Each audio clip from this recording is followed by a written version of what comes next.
Hey guys, and welcome to another video. This time this is going to be a recent gaming video, although it's not entirely recent because this is a game that I completed a couple weeks back during that initial period of time when I wasn't doing any of the videos anymore.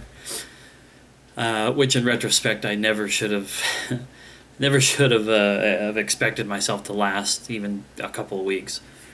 But anyway. As you can see by the title of the video, the game that I played and completed is Fallout 3 Game of the Year Edition. The first time I've ever, completed the game. I had played the game before a few times here and there over the last couple of years, but I have long been infatuated with Bethesda games, and yet I've played very little of any of the big ones like the Elder Scrolls games and the Fallout games. I know they weren't Bethesda, but I really hated the first couple of Fallout games. That isometric viewpoint, that Diablo-style camera view and whatnot. I don't know. Back in the day, I kind of was into those style of games. I did play some of the original Diablo and a few similar style games. But for the most part, if a game looks like that, it turns me off and I don't want to play it. So, I have not really stepped foot into the world of Fallout until I played 3.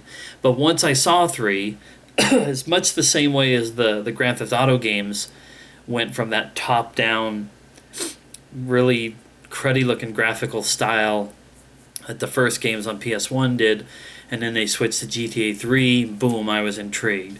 The Fallout games did that. Once they went to the open world style, boom, I was intrigued.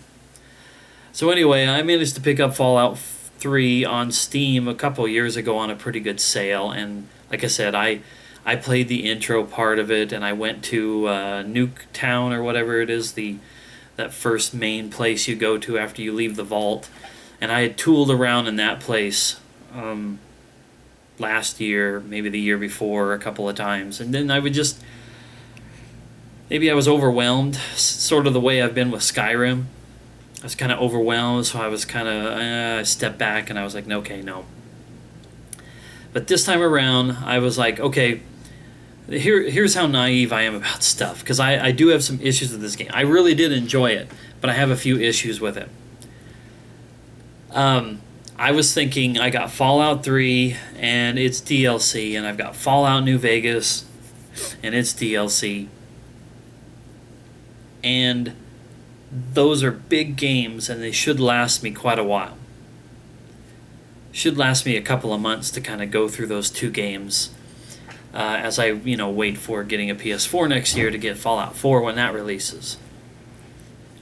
So I thought, even if I take my time with this, this is going to be a nice filler, not filler, but, something to keep myself occupied with as far as the game goes, because I'm having horrible success right now with starting something and then finishing it within a reasonable amount of time. I have so many games where I'm so close to the end that I haven't went back and finished, or the most ridiculous is games that I've started here recently and play for an hour or 2 hours and then just kind of drift away. I actually did that today with a game. I played like an hour and a half of this game, but who knows how far I'll go through it. So I wanted to concentrate on Fallout and finish it up, and then go to New Vegas, and then be ready next year for my chance to play Fallout 4. So I got into the game and I saw the map, and I was like, okay, this is pretty decent sized area, and it's probably the beginning area, and I'll do my stuff here and move on and do other things. And so I'm doing missions. I'm talking to people, NPCs. I had a couple of the followers, or the people that you could recruit, who would go with you and kind of fight along your side, and one or two of them died. My dog meat died to those stupid fire ants in that little town there where you go to help that kid. And I had Fox, and I had the lady from the Brotherhood of the Steel, the one who comes with you. Whoops. But the lady and the dog both died when I had them with me, and then Fox was actually with me to the end. Anyway, I did all that kind of stuff. I went to the one vault where the kids had their little town, and you had to go down inside, and Fox had to go into the radiation area, and just like all these different things. I deactivated the bomb in Nuketown. I did all this stuff, and I was approaching, I don't know, somewhere around 18 or 19 hours of gameplay. And I was like, this is pretty cool. This is a nice, good, fresh start on it. And I continued to play, and I started to dabble more in the specific, because this is the kind of game where it has like a storyline and a set of missions that you do that takes you from start to end, like most games do. But because it's open world, it also has a whole lot of stuff for you to do everywhere else, things that you'd never even see if you didn't seek them out. But I didn't really understand that the missions to finish the game itself were so condensed. There's just not that many of them. I was expecting this epic journey that would take me 100, 150, 200 hours to do. This is including all the main missions with some dabbling with side missions here and there. But that wasn't quite the case. The next thing I knew, after just doing a couple of different things, for one thing, I actually encountered my father in the game, the 1 year after. I figured that was like at the end of the game, you would encounter your father. Or you would find out that your father was dead. Spoiler alert if you haven't played the game or whatever, and I don't know if it can be done differently, but in my game, he dies in that memorial thing, the Jefferson Memorial or whatever, with the water conversion apparatus. He dies inside the thing to save the project.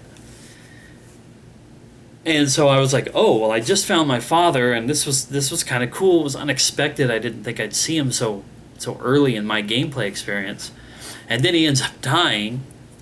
And then you go and you do a couple more things, and then fuck it, if the game doesn't end, you're like, boom, done. Sacrifice yourself, sacrifice the other person. I did them both. I sacrificed myself in my first playthrough, but I came back later to see what would happen if I didn't do it, which was just kind of hilarious. And then the game was over. And I'd already read that this was a game that didn't let you go back out into the world when you were done and continue your sandbox journey. Once you're done, you're done. All you can do is go back to a slightly earlier save and then go back and do it, which I can do that. But my game ended at about 30 hours of gameplay, and it was just done. And I mean, like, when I was playing it, when I was giving myself over to this game, I was doing it on days when I had lots of hours to just sit here and play. So it just felt like I had 5 or 6 sittings in front of the computer with this game, and then it was over with. So that's my one knock against Fallout 3. If you don't realize what you're doing, if you don't realize that you are doing the storyline missions, you may just find yourself finishing that game in 20, 25 hours. I don't feel like I gave a lot of time to extracurricular activities. I probably spent more time wandering around the frickin' countryside and getting into fights with those rats, mole rats or whatever, the mutants, bandits and stuff like that. And it was just the fact that, it was a game where there was no vehicles of any kind, even though you could do fast travel once you went to certain locations. You spent a lot of time just walking across this wasteland. And that's what I'm saying, like, it was impressive in its scale, that piece of the map, but I really honestly thought that was just like a percentage of the map itself. I figured eventually I'd pop out and there'd be a new square's worth of map to explore, and another one, and another one. So the game, while impressive at first, left me a little sour in that it could be completed so quickly and that it wasn't as big as I feel like I had been led to believe over the years. This amazingly huge game. Like, everybody talks about how big Skyrim is, and Bethesda made both of these games. I know that Fallout 3 came before Skyrim, and so I'm sure they advanced with the way they were doing things. And the other thing that I do have a little bit of a complaint on is, as I said, I have PS3 version of the Game of the Year edition on PS3. But since my PS3 has issues, I didn't play it on that. I played it on Steam, where I bought it for cheap. But it was the Game of the Year version that I bought for Steam, and I had absolutely no indication whatsoever of where the all of the DLC. Hang on just a second here. This is my strategy guide for Fallout 3, and it's like original game, Operation Anchorage, The Pit, Broken Steel, Point Lookout, and Mothership Zeta. I don't know where you go in this game to encounter any of that DLC. The other day, or yesterday in fact, no, this morning, on the day that I'm filming this, I actually loaded up the game because my internet was out and I wanted to see if I could play it while it was out, and I could.